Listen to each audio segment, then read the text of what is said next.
What is the amount of times that you should follow up with a homeowner? The number of times is infinity. It's really important to be consistent, to actually do the follow up and to not be fearful of what the customer is going to say. Just executing the follow up is probably the most persuasive thing that you can do for your potential success in using the follow up techniques. Hey, how's it going? It's Tim Brown, and this is the Hook Better Leads podcast. And today I have John Delaurier on. How you doing, John? Doing well, Tim. Delaurier Roofing. What city are you guys out of? We're in Athens, Georgia, which is about an hour from Atlanta, and Savannah, Georgia, which is about 4 hours from Atlanta. Awesome. And we're talking about follow up today, how to have more effective follow up. The fortune is in the follow up, right? So we're going to talk about techniques. We're going to talk about automation. We're going to talk about humor. We're going to talk about persuasion. We're going to talk about how many times you should be doing it. But first, could you give me 1 or 2 minutes just on your background and what you've been doing, both with the roofing company and with ProLine, your automation tool for automating follow up? Sure. So, real quick, I've been in the roofing industry for a little over 10 years. Worked for, like many other people, worked for other roofing companies before I started Delaurier Roofing. This is our 8th year in business at Delaurier Roofing. So, really more like 12 years in the roofing industry. And I have a little bit of an insurance background.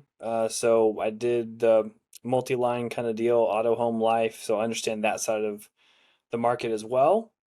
Really love doing what I do. I love helping customers have a good choice to replace the roof. I love residential. I also love just to, set ourselves apart in both of our markets. Absolutely. And in your experience, what is the amount of times that you should follow up with a homeowner on a estimate? The number of times is infinity. Okay. And Okay. Until they tell you they have until to offer. until they tell you to pound sand, you follow up until they say, essentially go away. Um, and that's really hard for people to do.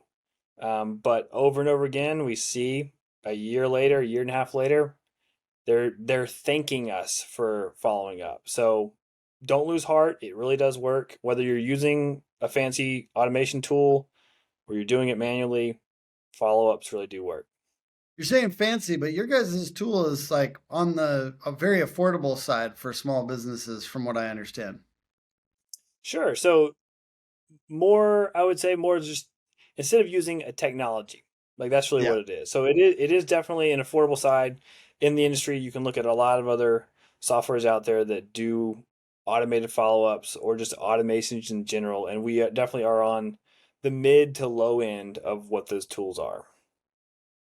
And what I like about it too is you guys have a CRM, very simple CRM. I think, hey, I'll be real. I use HubSpot, but when I say I use HubSpot, I'm kind of I'm overstating that because I don't do a lot. So like to me, the simpler the better on CRM sometimes.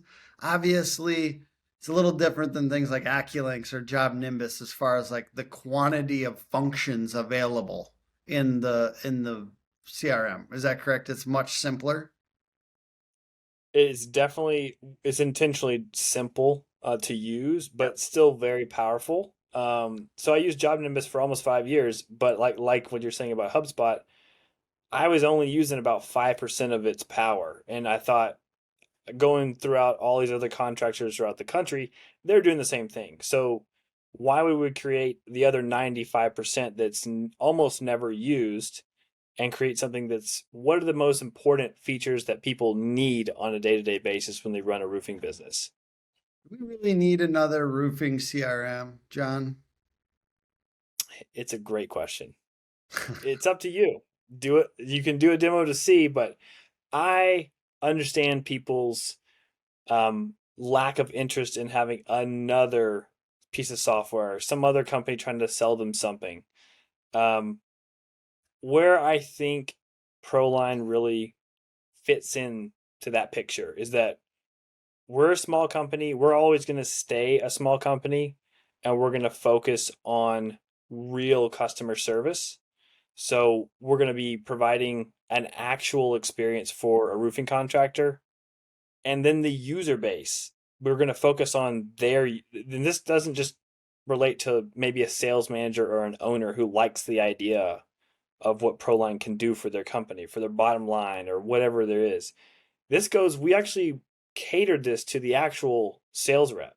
So if you're an owner and you have a bunch of sales reps, the sales reps love it. That's the feedback we get, is that they want to keep using it. They want us to switch to Proline because the sales reps love how it sells jobs for them.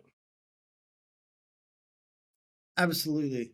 I want to throw in my 2 cents on follow up here. Something I use in follow up personally, because we're trying to comprehensively talk about follow up for a second. So I use texting. I use GIFs and memes in my follow up. That's my personal brand. Occasion, and you could work those into these templates, correct? Like the skeleton Yeah, you sitting should there. see.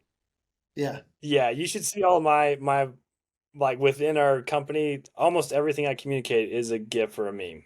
So it's like yeah. the running joke that's what I do. And you got the skeleton sitting there is just like, are you me waiting for you to sign our estimate, or whatever.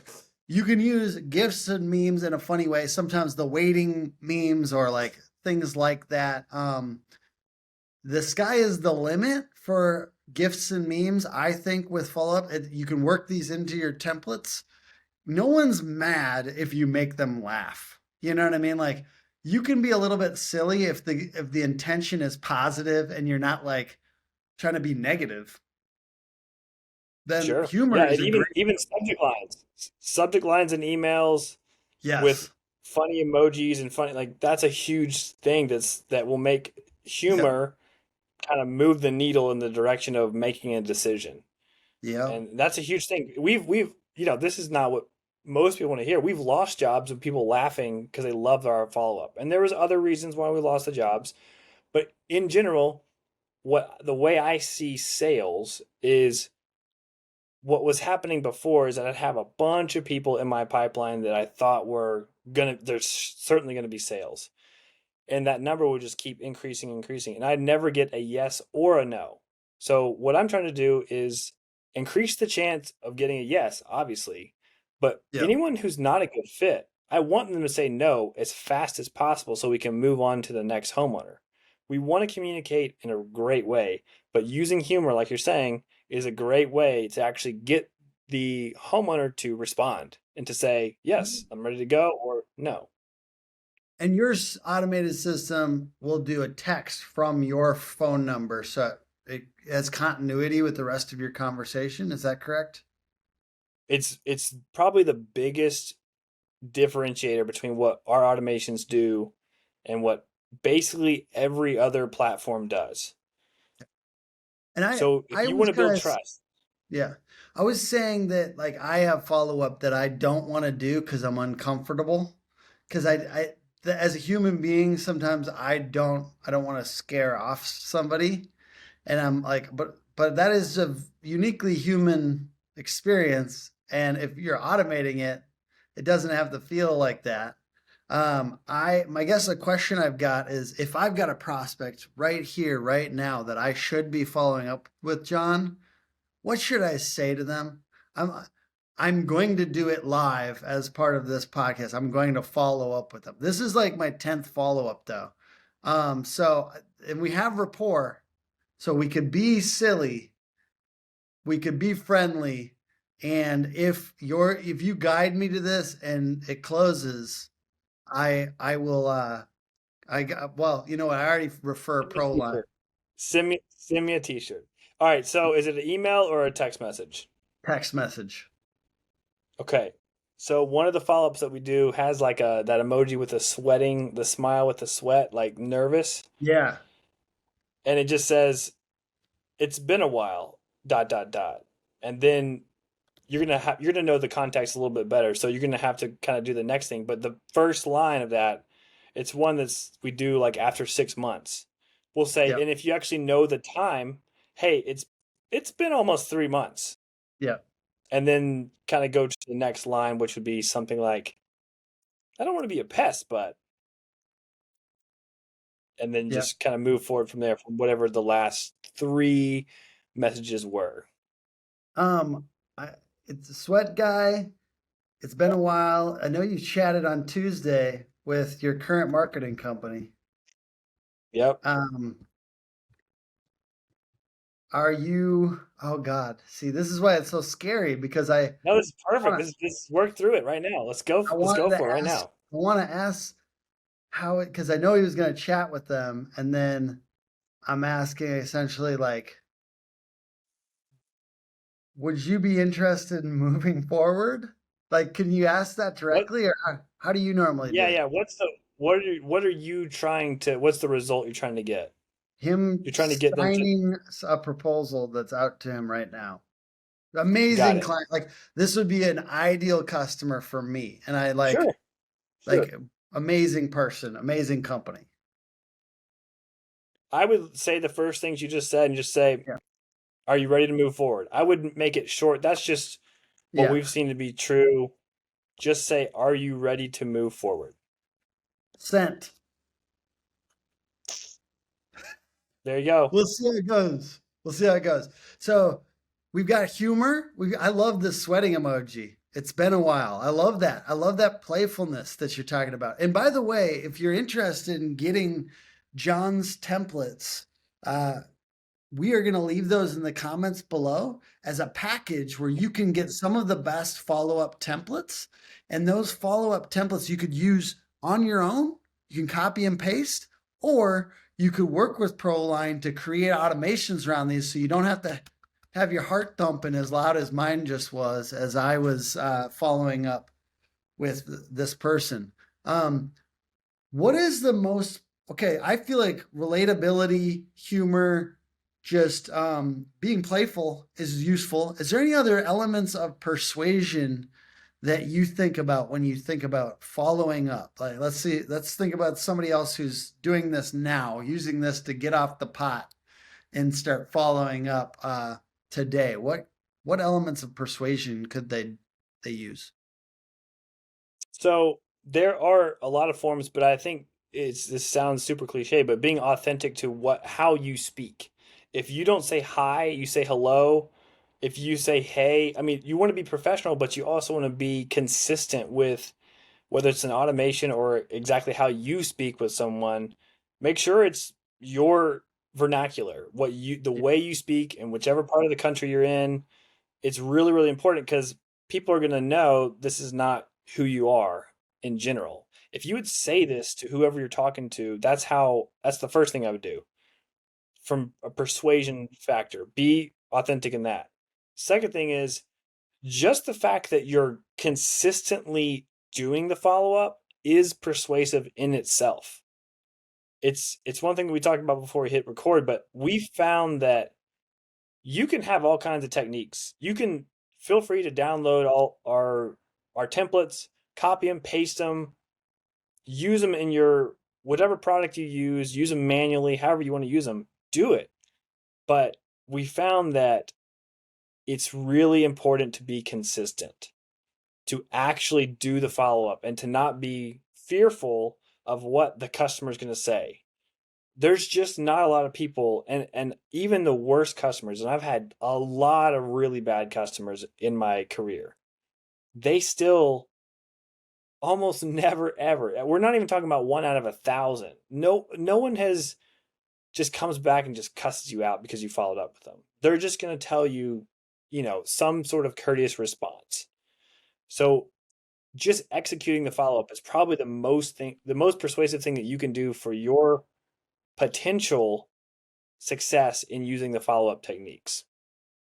Does your company want to build your brand and get more jobs in the neighborhoods you're currently working in? The Brick by Brick playbook allows you to establish your brand, your reputation, and gain trust in any neighborhood in your service area with a series of 4 postcards sent once a week to the neighbors of your current jobs. If you want to get more work in the neighborhoods you're currently working in, get with the team at Dope Marketing and get your Brick by Brick playbook set up today. Do it. That's persuasive. Do it. Um, That's right. Okay, I've got a principle that I thought was really good that somebody shared with me. Is actually a client of ours, Built Right Roofing and Construction, Jake Hofer. He said, answer three questions they may still have. He said, here are three questions. The format was, here are three questions you may still have. Q&A, Q&A, Q&A. I hope this helps you make your decision. I'm happy to help out in any way. And so you could ask, like, based on the previous discussions that you've had with them, you could answer those three questions, but he's saying position it almost like they're common questions, because they probably are, right? Common questions that homeowners generally have. And then you're answering it. And basically, I've always found this tip that I think a lot of sales teachers share, which is like education makes it easier for people to move forward. The more we Yes. educate our customer, because we know it, like if you're a roofer, you've been roofing for Yep. a while, you know it all, but they may not know enough to make an educated decision. So sometimes we're anxious and frustrated with a prospect who just doesn't have all the information. So I like that kind of answer three questions that prospect probably has is a good thing. Yep. Another one we got from John DeRosa is saying position yourself as equal to the prospect and just not sounding desperate. Correct. And like stuff like just more casual. Like I've left you a couple messages and I want to know what we do from here. Somebody else said you could position it like I have a couple questions for you. Like Yes. so it kind of flips the script. You know what I mean? Like here are a couple like to make sure I have a few more questions I want to ask you to make sure this is everything you're looking for and then ask for like a 15-minute call or something. Like basically you could flip it on them and be like, I've got questions for you. Somebody said, what's keeping you from moving forward is a good follow up. If you ask an open ended question like that, then you're not getting a yes or a no. You're getting this is actually why I can't. I'm just money. It's sort of like at least we know what it is right now. It's holding them up. Shane Campbell said, do you have any questions on that proposal? Oh no, he's saying not to do that. Do you have any questions on the proposal? Because that's a closed-ended Yep. question. They can just say no. He's saying literally any open-ended question is better. I see it's Yes. been about this long since we last spoke. I'm always trying to try better. What didn't you like about our proposal? Something like that, or didn't you like about our estimate? I thought One those were, thing going back yeah, yeah, those are very good, and we actually have a lot of that in the templates perfect. for like the long term. We have a lot of those techniques. What are we doing, John, for like how are they getting these templates? Do you have the ability to roll out like a basic landing page to download so you can get their emails? We can do that. Yeah, we can. Okay, I hate that I'm giving you a to-do item, but I also like if I had more confidence that I was gonna get you at least like 10 emails, then I would feel a lot better, but I don't have that confidence. Don't worry about it. Um, okay, so click the link below and get this free download and you can use these templates. If you truly believe in what you're doing and you want to be the best version of yourself and you want to build a great organization, there's no other place to do that besides the Roofing Academy.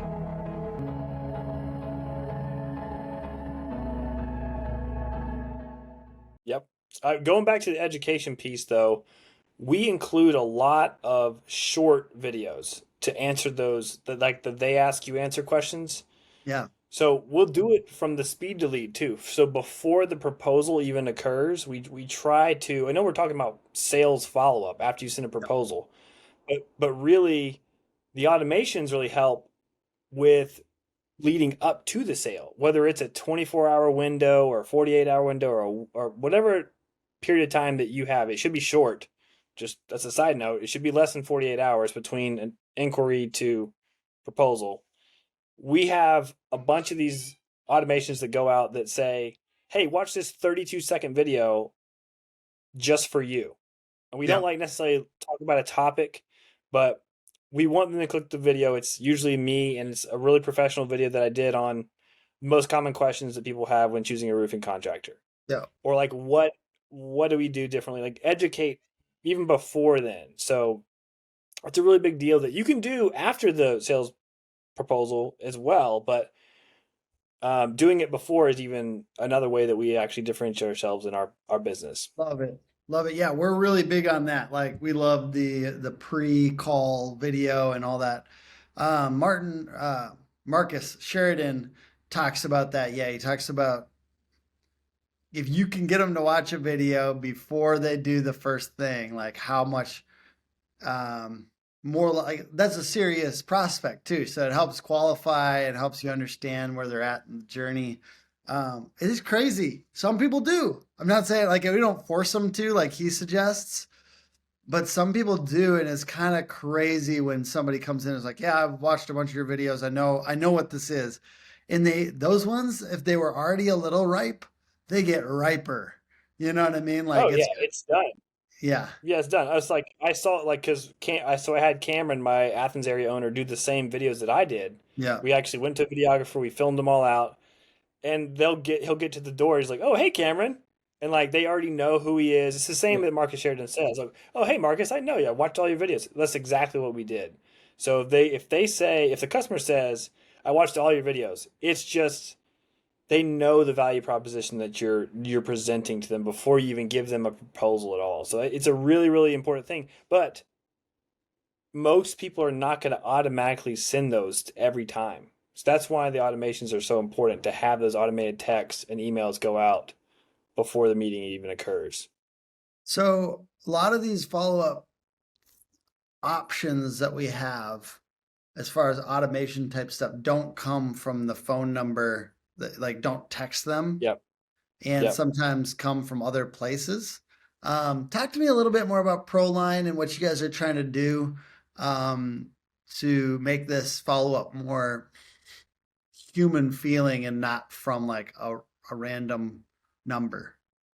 Sure. So let's say, so in my company, everyone that communicates with a customer has their own unique local phone number. That's like the foundation of ProLine. So we want to establish trust, but we also want to make it simple for the user. So we don't want it to be some complicated app that you have to move around. If you can use a phone, you can use ProLine. It's just right at the bottom of my iPhone. I click the app, I'm calling and I'm texting from the same app that I use every day. So when a prospect, if I let's say I get an assigned a homeowner, a project, the automations start coming from my phone. So it's like, hey, I'm John. Watch this 52-second video, and it's me. And then the next automation goes through. So we're trying to do at least 3 of those before I even get to the door or Cameron even gets to the door. They've already watched at least 3 videos or they've seen 3 text messages and emails from Cameron's phone number. So when he calls them, driving to their house 30 minutes before, an hour before the appointment, they already know the phone number. It's already from the same source that they've been getting text from. It's not a different number that they don't know. They know, hey, that's Roofer Guy Cameron. Whatever they saved in their phone, Roofer Guy John, they've saved it. Oh, hey, John. Because many, many times the homeowner who I've never met is like, oh, hey, John. And that's a win for us. We have helped that customer feel like they can trust us before they even meet us. So then after the sales process goes down, we do the presentation, everything goes forward, the automations continue from the same phone number. So you're establishing that trust the whole time. Same with, let's say, office people. So my inside sales rep, Kathleen, same thing with her. She's sending out automations as well and then calling and texting from her phone number. So they're not confused who Kathleen is. Tisha, same thing. For all the accounting side of things, she's calling them, she's texting them, and the automations are going out. Let's say we're working on accounts receivable. Same thing. It's not some random notification they're getting. It's Tisha's asking for you to pay your bill. That's it. You're just continuing that relationship with the homeowner throughout the whole process. Absolutely. And I mean, I'm rooting for you partly because I think you service you know, it's a not to say cheap. I don't want to say cheap, but just a affordable CRM that your folks might actually be able to use. So as you're kind of building this out, yeah, I mean, you believe in small business, right? Like you like small businesses. A lot of small businesses are your customers, people that are coming in. Who are some of the customers? Like, you don't have to say names, but the types of people that are getting the most. Like, who are your best customers? What do they love about this thing? And then where do they go to check it out? Our favorite customers are the ones who know they want to care about their own homeowners. Those are our favorite ones. So it's typically like the startups. We have a lot of brand new startups that are searching for a CRM. And then we have, 5 million plus. So we're typically like that smaller contractor, medium sized contractor, where we do have people that are doing 10, 20, and 30 something million actually. But in general, if you're a one man show, you've got maybe an office staff, you're maybe a husband and wife, or you've got 5 sales reps. All that whole gamut we service already, but it's really the people that want to use technology and want to give the best customer experience. That's what they care about from the top, from the leadership. They are constantly sending me really rewarding messages, sending AJ really, really, really nice messages about how Proline has just dramatically changed their business. From We've had somebody sell actually 9 roofs in a 48-hour period after switching over to Proline, just because they had a bunch of these open quotes and we sent out automated text messages and emails. They sold 9 roofs that they had no idea. That is why we do what we do. We want to change people's lives. And the simplest way to do that is help them communicate better using automations. And yours does connect to other CRMs if people want to use this for the follow-up function. Is that correct? So we did start out that way as a tool, but we've shifted since August to be a full CRM platform. And Yep. moving forward, that's the decision. That's the We're a CRM. Yeah, we are the platform now. Sweet. Yeah, I like it. Well, I'm grateful for you guys as an option out here for roofers. Certainly we benefit when our roofers follow up. And we benefit when deals are more likely to happen and that marketing spend isn't wasted. Hey, you know what? Sometimes when you market hard, you do get sometimes a little bit more tire kickers. So you kind of got to find that balance between following up a lot and making sure that you have good sales process. And that doesn't make me not want to market. Like I've real small companies or remodelers or whoever that's really fancy about who they'll take. Sometimes they'll be like, I heard a remodeler say something along the lines of like, I will only take the job if it's a referral. It's like, I get what you're saying. I understand the inclination, but you have to work on your sales and follow up too. It's not just like making sure every prospect is absolutely perfect and jumping. And sometimes the best companies take a little bit of I'm thinking companies. Sometimes the best customers take a little bit of follow up. Like they appreciate, some of the people that you want to work with take a little bit of follow up, and they want to know that, you want to work with them. That's right. That's part of it too, I bet. It's definitely part of it. It's a huge part of it. Any type of follow up like that, people are saying thank you. They're appreciative that you are showing that you want to work with them. Don't remember what it is. Oh, now I do. I want a service. I want a service. It actually is for my car. I want to black out the Kia logo and black out some chrome. What do they call it? They call it chrome black or something. I can't remember. So roofers have a term for blacking out chrome. Chrome out maybe or something like that. Anyways, so I reached out to a body shop that does like decals and stuff like that. And I actually want to do it. I just have been very busy.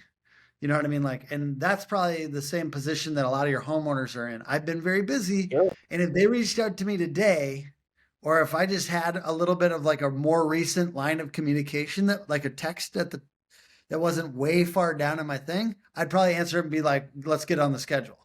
You know what I mean? Like, so Yep. Sometimes people, it's not them avoiding you. It's just that like you're not top of the messages right now, and you're not the last 10 messages. They have a lot going on. And that's why I think follow up can be so powerful. What's the .com again, John? It's useproline.com. Useproline.com. Everyone go there, check it out. Click the link in the description to get the free follow-up templates. John, I'm surprised I haven't had you on before now, and I really appreciate you taking the time out of your day. I'm sure that some of your time has been freed up by your automatic follow-ups going out as we speak. Love it. Absolutely has. Thanks, Tim. Yeah, see ya.